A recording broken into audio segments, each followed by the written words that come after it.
No battery lasts forever, and that includes the one in your key fob. But fortunately, replacing it is easier than you think.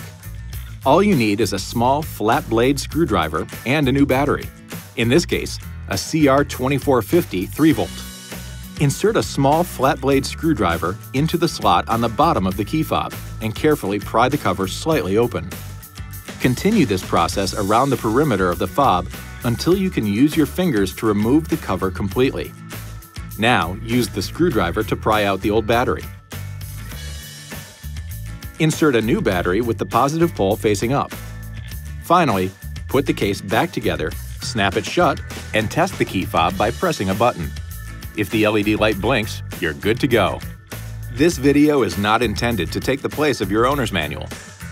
For complete details and other important safety information, please see your owner's information.